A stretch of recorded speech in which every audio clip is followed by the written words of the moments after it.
Hello there. Welcome to Just the Discs. My name's Brian. We usually talk about Blu-rays here, but as you can tell from the title of this video, this is a very special kind of insanity that I wanted to share with you guys. And I'm curious if this has happened to you. You know, have you had some kind of late night attack where you're looking up a movie, you really want to see it, you heard somebody say something great about it, and you cannot find it anywhere online. It's nowhere to be found. It's not on YouTube. I'm not going to get into nefarious means, but it's very difficult to track down said movie. And then you start looking at the Amazon listings and the eBay listings, and you see that it's out of print. And you go, uh-oh, that is a pretty hefty price tag, especially for a DVD, which is often the case. If something's out of print, it probably never made it to Blu-ray. It's long out of print. And then you sort of have to weigh your your finances and say, is this something I really want to spend this kind of money on? And sometimes your impulses get the better of you, and you feel bad about it later.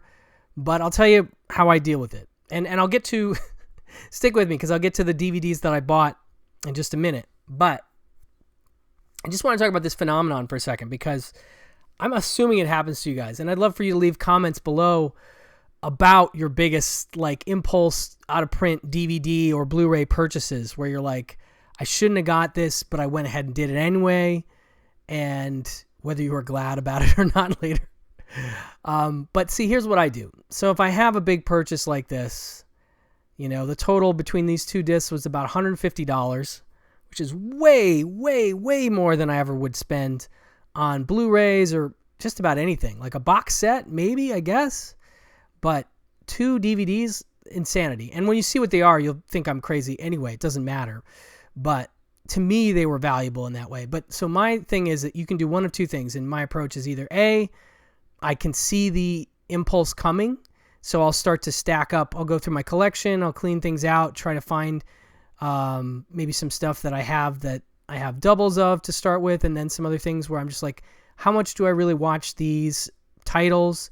And I'll make piles and I'll start figuring out what I can sell to compensate for the large expenditure that I am going to have. But mostly it happens in reverse.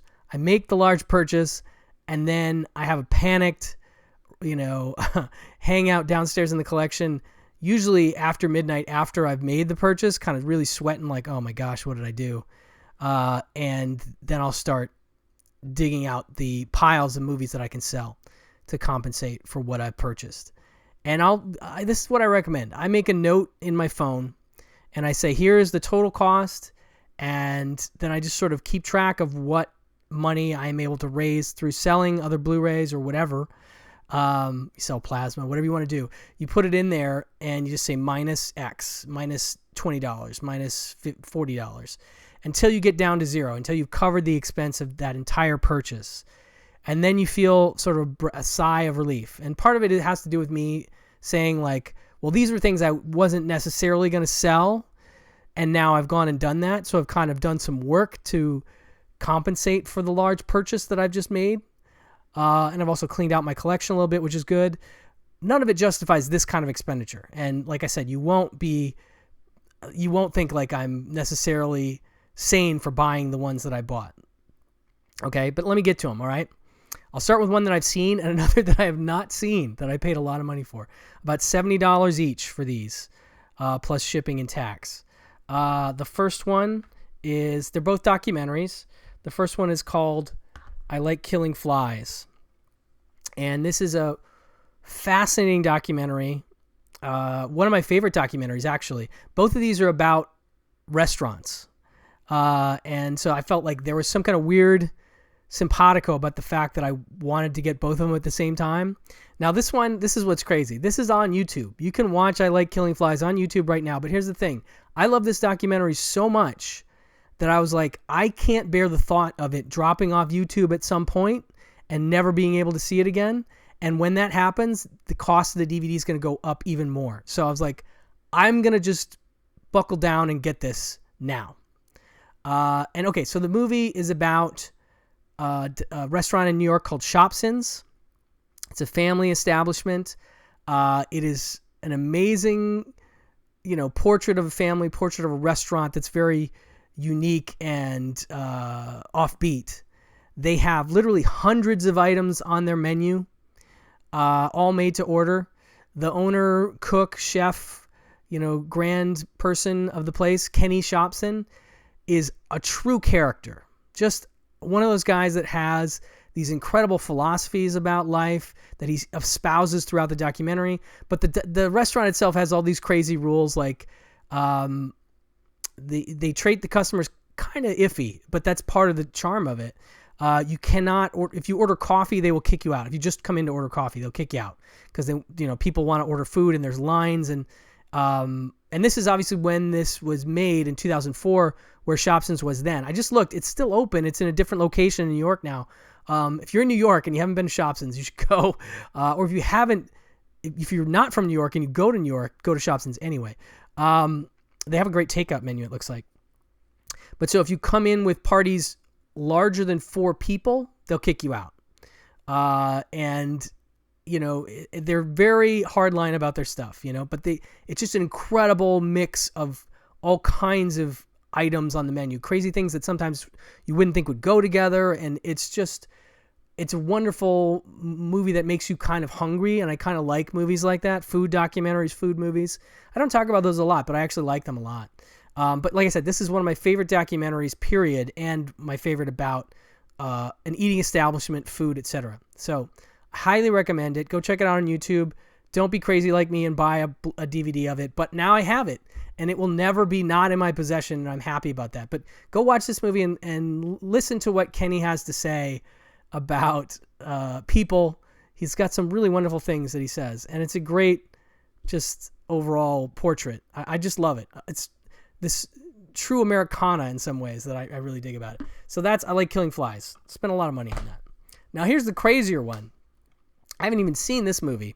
I heard someone talk about it on a podcast, and I was intrigued by the directors I know and love, and so I was like, oh, this is from the folks that did, American Splendor, and I'm a big fan of them.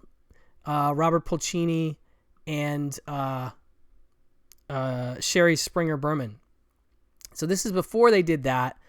They did this movie called it's called Off the Menu, The Last Days of Chasen's, which is from 1995. This restaurant closes its doors after 60 years, and it's I want to say it's beloved. It's a mainstay of classic Hollywood. It's an LA restaurant. So you have New York and LA. That's the other thing I like about these two. But it's closes its doors after 60 years, serving chili to movie stars and visiting dignitaries, presidents, and the Pope. During its final 2 weeks, Chasen's regulars, actors, and producers, staff, and management sat for interviews. And there's an Oscar party of 1,500 footage and photos of famous diners, and time with Tommy Gallagher, the ebullient head waiter, who is apparently quite a character along the lines of Kenny Shopsin, sounds like,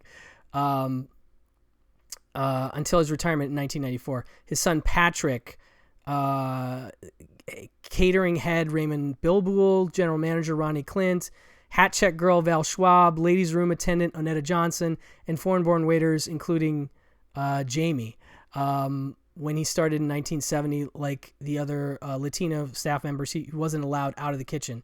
It's another family restaurant kind of thing, but it's more of a Hollywood thing, and they talk to all kinds of folks on this one. And I want to say it looks like Sally Kellerman, Martin Landau, David Frost, Ed McMahon, Margaret O'Brien, Susan Plachette, Don Rickles, Sharon Stone, Robert Wagner, and they list more people on the cover here.